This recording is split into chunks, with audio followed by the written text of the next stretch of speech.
నిన్న మొన్న ఆ మధ్యలాన్ని కుక్కలు మొరిగినాయి. నిన్న మొన్న ఒక నక్క బయలుదేరింది, మొన్న సూర్యాపేటకు పోయింది, నిన్న కరీంనగర్ పోయింది.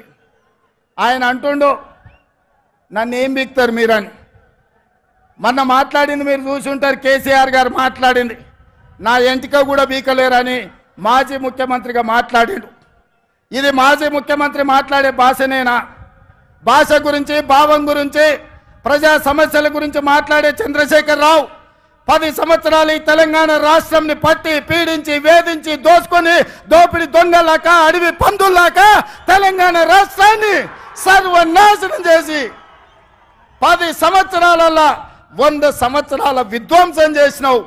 ఇవాళ మమ్మల్ని ఎంటిక బీకలేరంటావా?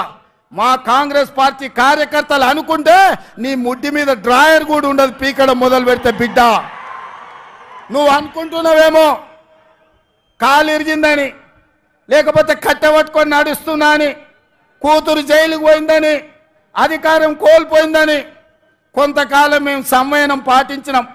ఏ మనిషికైనా కష్టం వచ్చినప్పుడు మేము మానవత్వంతో మీ గురించి మాట్లాడకుండా మర్యాద పూర్వకంగా వ్యవహరించినాం.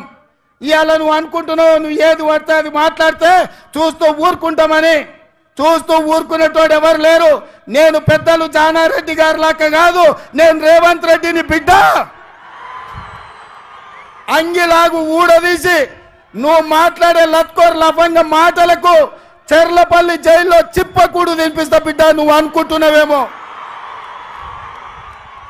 ఆనాడు చెప్పినా ఈనాడు చెప్తున్నా, నువ్వు పేదలకు డబుల్ బెడ్రూమ్ ఇల్లు కట్టియాలి. నేను మాత్రం నీకు తప్పకుండా డబుల్ బెడ్రూమ్ ఇల్లు కట్టిస్తా చెర్లపల్లి జైల్లో. ఎందుకంటే కొడుకు కోడలు వస్తే యాడు ఉండాలి, బిడ్డ అల్లుడు వస్తే యాడు ఉండాలి. అందరు కలిసి చెర్లపల్లి జైల్లో ఉండేటట్టు మీకు డబుల్ బెడ్రూమ్ ఇల్లు కట్టించే బాధ్యత మా లక్షలాది మంది కాంగ్రెస్ పార్టీ కార్యకర్తలు తీసుకుంటారని చెప్పి నేను ఈ వేదిక మీద నుంచి చెప్పదలుచుకున్నా.